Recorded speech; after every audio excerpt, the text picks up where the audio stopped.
अण्णाभाऊ साठेबद्दल मी काय बोलावं? ज्यांनी आपल्या लेखणीतून साहित्यातून या समाजातला अतिशय शोषित समाज, पीडित आहे, दलित आहे, मागासलेला आहे, अशा समाजाला विचाराची दिशा दिली.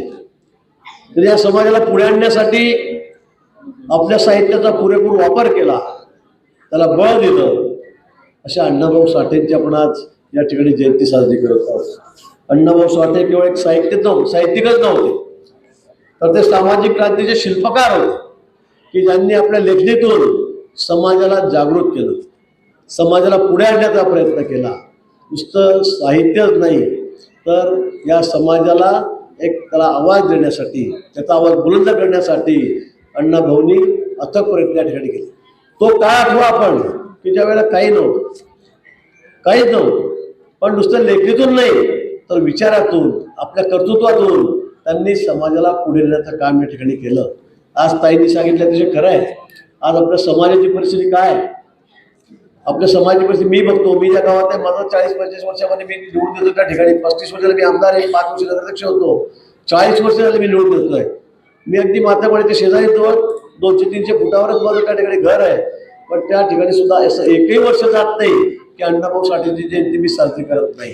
वाड्यात जाऊन ट्रॅक्टरचं स्वारस्य करत, लेझिम खेळून आज आम्ही सगळ्यांना जेवणाची व्यवस्था करतो. आज सगळे आमच्या वाड्यामध्ये सगळ्या समाजाला त्या ठिकाणी बोलतो, एकत्रित करतो आणि त्या ठिकाणी हा कार्यक्रम करतो. आज मात्र खंड पडला, पण आज मला अधिक आनंद आहे की एका मोठ्या पुण्यामध्ये पुतळ्याचा अण्णासाहेबांच्या, अण्णाभाऊ साठेंच्या या ठिकाणी अनावरण करण्याचा योग मला या ठिकाणी आला. आणि म्हणून मी स्वतःला या ठिकाणी खरं धन्य समजतो. पण आज आपला समाज ताईंनी सांगितल्याप्रमाणे खरं खूप मागे, अतिशय मागे. अंबादासने जे सांगितलं की खरं आपल्याला हॉस्टेलची गरज आहे, शिक्षणाला प्राधान्य दिलं पाहिजे. डॉक्टर बाबासाहेबांनी सांगितलं होतं की शिक्षण हे वाघिणीचं दूध आहे, शिका मोठे व्हा.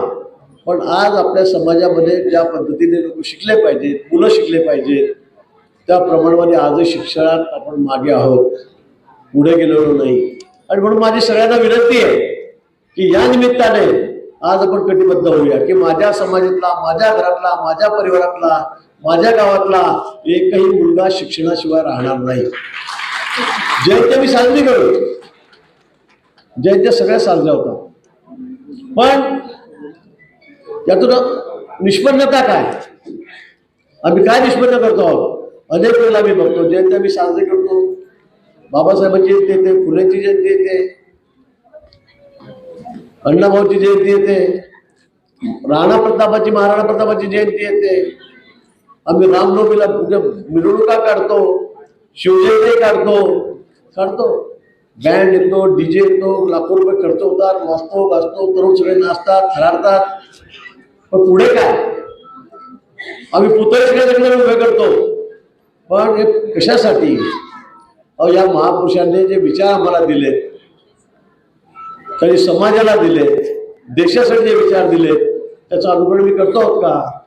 आज मला वाटतं सगळ्यात मोठं काय आमच्या समाजासाठी अडचण असेल, आपल्यासाठी नाही म्हणणार मी, सगळ्यांसाठी ते खरं म्हणजे दारू आहे, की नशा आहे. नशामुक्त पिढी आम्हाला निर्माण करावी लागेल. या महापुरुषांनी आम्हाला जे आदर्श दिलेला आहे, त्यांनी आपल्या साहित्यातून, आपल्या लेखणीतून, आपल्या काव्यातून त्यांनी आम्हाला काय सांगितलंय? त्या काळामध्ये संयुक्त महाराष्ट्रासाठी, देशाच्या स्वातंत्र्यासाठी आपल्या लेखणीचा उपयोग पुरेपूरपणे अण्णाभाऊ साठेंनी या ठिकाणी केलेला आहे आणि आम्हाला प्रेरणा दिली. युवकांमध्ये त्यांनी चैतन्य पेटवलं आणि त्यातून आम्हाला स्वातंत्र्य मिळालं. पण आज आम्ही नुसते पुतळे उभं करतो आहोत, केलेच पाहिजे. नवीन पिढीला त्याची ओळख झाली पाहिजे, त्यांच्या कार्याची ओळख झाली पाहिजे. पण त्यांनी आम्हाला जो मार्ग दाखवला आहे, त्या मार्गाने आम्ही चालतो की नाही, आम्ही चालणार आहोत की नाही? मला वाटतं, मला माफ करा, पण आपल्या समाजामध्ये जेवढे तरुण पण मी बघतो, आमच्याकडे बघतो, मी सगळ्या ठिकाणी फिरतो, महाराष्ट्रात फिरतो. मी 35 वर्षाचे आमदार आहे, 15 वर्षाचे मंत्री आहे, पण खरंच व्यसनमुक्त पिढीची आम्हाला गरज आहे. व्यसनमुक्त पिढीची गरज आहे आम्हाला. आपल्या समाजामध्ये अजूनही अनेक लोक महिलांचा आवाज जास्त घटला ते भोगावं लागतंय. कामावर जायचं, संध्याकाळ आली देशी दारू, पुढे हातभट्टी, काय करतोय आपण? कुठे त्या गोळ्या ते कशासाठी आहे? राब राबायचं, दिवसभर कष्ट करायचे, ते आपली माऊली पण बिचारे कष्ट करते, आपण जायचं. संध्याकाळी मुलं असतात घरी, लहान मुलं असतात, पण संध्याकाळी आपण दारू घेऊन जायचं. काय उपयोग आहे त्याचा? मी सगळ्या समाजाला चित्र सांगतोय, पण आपल्या समाजामध्ये अधिक आहे हे आपल्याला मान्य करावं लागेल. आणि म्हणून मला असं वाटतं की यातून आपण मुक्त कधी येऊ. अण्णाभाऊंना हे अपेक्षित नव्हतं, अण्णाभाऊ साठ्यांना अपेक्षित नव्हतं. त्यांची लेखी असं सांगत नव्हती आम्हाला. त्यांचे विचार वेगळे होते, क्रांतिकारी विचार त्यांचे होते. समतेचा संदेश त्यांनी आपल्याला दिला, पण हे कशासाठी? आणि म्हणून मला आज आपल्याकडून शब्दच घ्यायचा सगळ्यांना की आम्ही आमच्या समाजाला नशामुक्त करू, कुठले आम्ही व्यसन करू देणार नाही. यासाठी आपल्याला आजपासून या ठिकाणी कटिबद्ध व्हायचं आहे. यासाठी कटिबद्ध. शासन आपल्या पाठीशी आहे. सामाजिक न्याय विभागाच्या माध्यमातून काय काय करतो? शिक्षणाच्या सोयी, आपल्याला उच्च शिक्षणाच्या सोयी आहे. आपण हॉस्टेल सांगितलं, हॉस्टेलच्या सोयी आपल्याला आहे CST कोट्यामध्ये. आपण वेगळे म्हणाल तर वेगळे येण्याचा प्रयत्न करू, पण आपण शिकलं पाहिजे. मुलं मोठी झाली, कळायला लागलं, 12-14 वर्षांनी की हातामध्ये आपलं टपडं घेतलं की वाजत बसायचं. ते वाजवलं पाहिजे, आपलं परंपरागत काम आहे ते आपलं. पण त्याबरोबर आपण शिकणार कधी आहोत? आपण मोठे कधी होणार आहोत?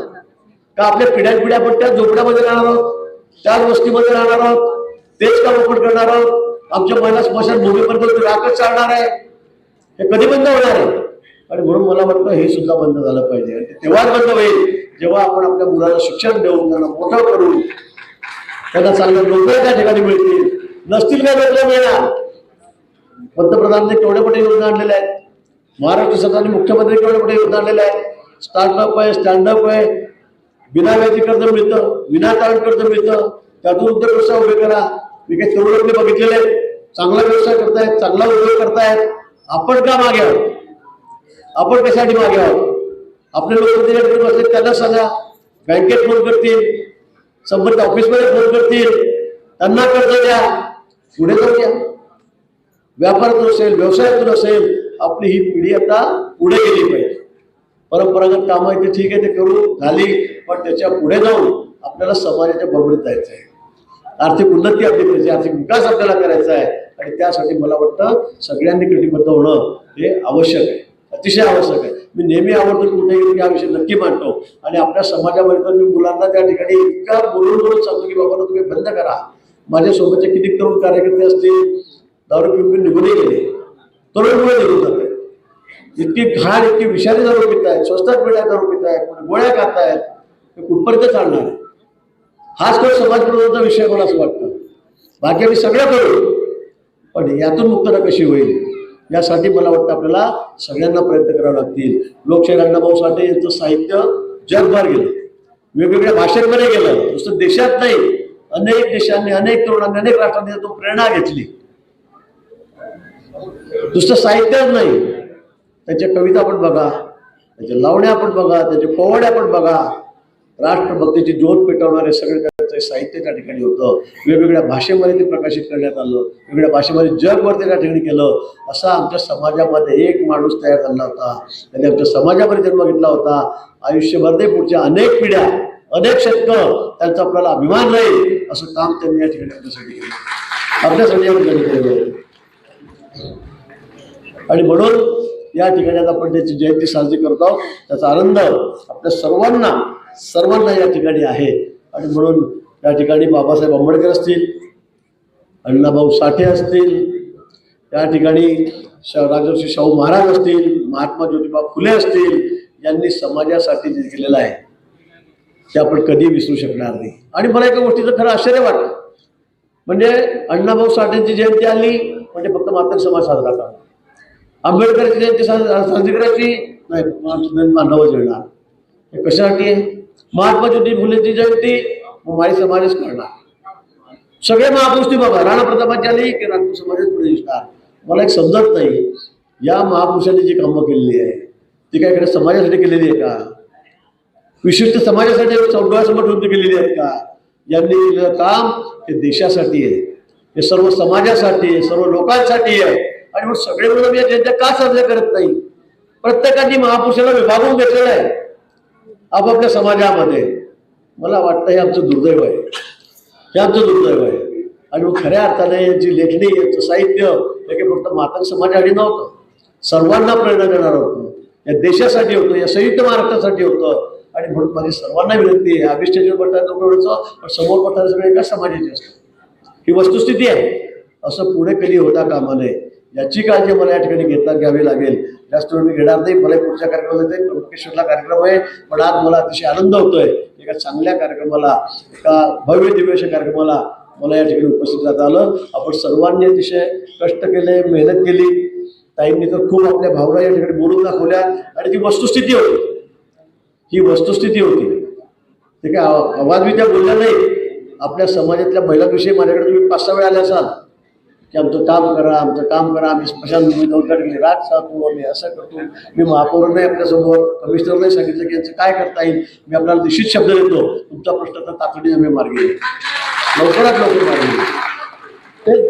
हे असेल आपली मागणी ती. पण निश्चित लवकर तुमच्या भावना मला माहीत आहे, तुमच्या भावनांच्या विचार निश्चित करू आणि तुमचा प्रश्न आम्ही नक्की या ठिकाणी मार्गी लावू. एवढंच या प्रसंगी सांगतो. पुन्हा अण्णाभाऊ साठे यांच्या जयंतीच्या निमित्ताने आपल्याला सर्वांना मनापासून खूप शुभेच्छा देतो आणि थांबतो. धन्यवाद. जय हिंद, जय महाराष्ट्र.